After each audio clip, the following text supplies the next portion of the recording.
ಈ ಯುಗಾದಿಯ ನಂತರ ಈ 4 ರಾಶಿಯವರಿಗೆ ಅದೃಷ್ಟವೋ ಅದೃಷ್ಟ.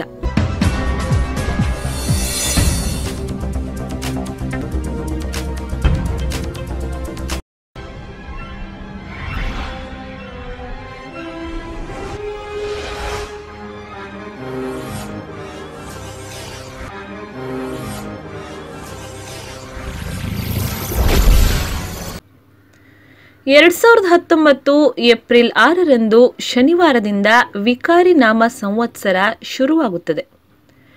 ಆದರೆ ನಮ್ಮ ಹಿಂದೂ ಸಂಪ್ರದಾಯದಲ್ಲಿ ಈ ಯುಗಾದಿಯಿಂದ ಹೊಸ ವರ್ಷ ಪ್ರಾರಂಭವಾಗುತ್ತದೆ. ಜ್ಯೋತಿಷ್ಯ ಶಾಸ್ತ್ರದ ಪ್ರಕಾರ ಗ್ರಹಗತಿಗಳ ಬದಲಾವಣೆಯಿಂದ ಯಾವ ರಾಶಿಗೆ ರಾಜಯೋಗ, ಯಾವ ರಾಶಿಗೆ ಜೀವನದಲ್ಲಿ ಬದಲಾವಣೆಯಾಗುತ್ತದೆ.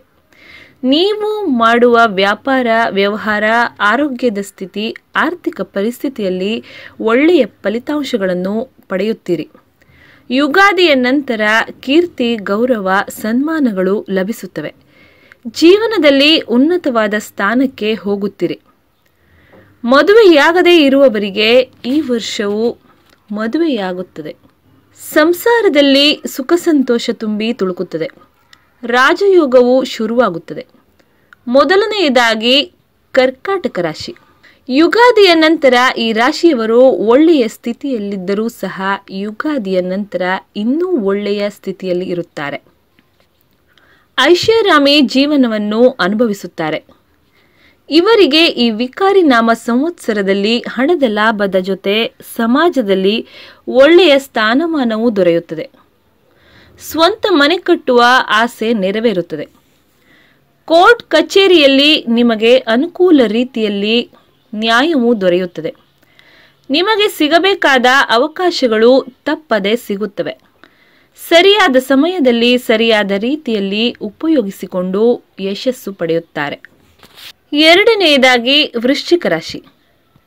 ಈ ರಾಶಿಯವರು ಯುಗಾದಿಯ ನಂತರ ಯಾವ ಕೆಲಸವನ್ನು ಕೈಗೊಂಡರೂ ವಿಜಯ ಸಾಧಿಸುತ್ತಾರೆ.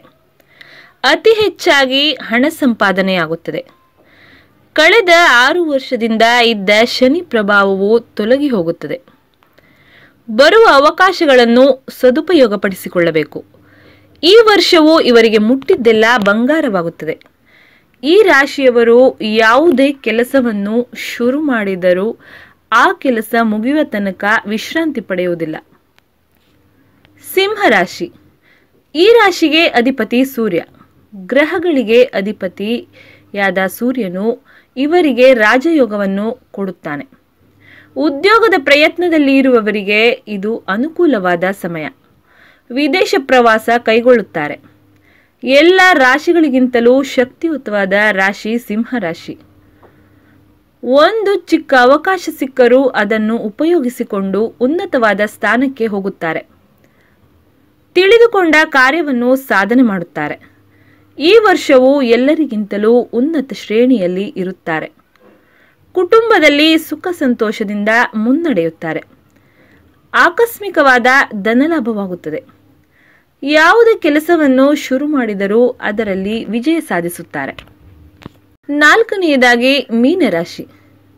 ಈ ರಾಶಿಯವರಿಗೆ ಗುರುಗ್ರಹದಿಂದ ಈ ವರ್ಷ ಎಲ್ಲ ರೀತಿಯಿಂದಲೂ ಅನುಕೂಲವಾಗುತ್ತದೆ. ಯಾವ ಕೆಲಸ ಪ್ರಾರಂಭಿಸಿದರೂ ವಿಜಯ ಸಾಧಿಸುತ್ತಾರೆ. ವ್ಯಾಪಾರದಲ್ಲಿ ಅಭಿವೃದ್ಧಿ ಹೊಂದಿ ಉತ್ತಮ ಲಾಭ ಗಳಿಸುತ್ತಾರೆ.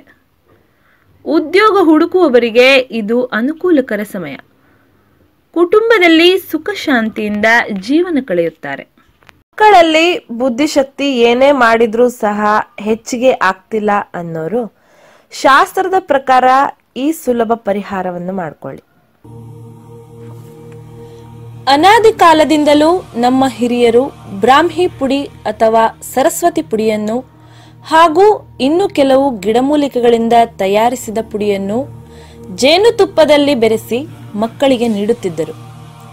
ಇದು ತುಂಬಾ ಪುರಾತನ ರಾಜಮನೆತನಗಳ ಪದ್ಧತಿಯಾಗಿದ್ದು, ಈ ರೀತಿ ಮಾಡುವುದರಿಂದ ಮಕ್ಕಳಲ್ಲಿ ಜ್ಞಾಪಕ ಶಕ್ತಿ ದಿನೇ ದಿನೇ ವೃದ್ಧಿಯಾಗುವುದರಲ್ಲಿ ಎರಡು ಮಾತಿಲ್ಲ.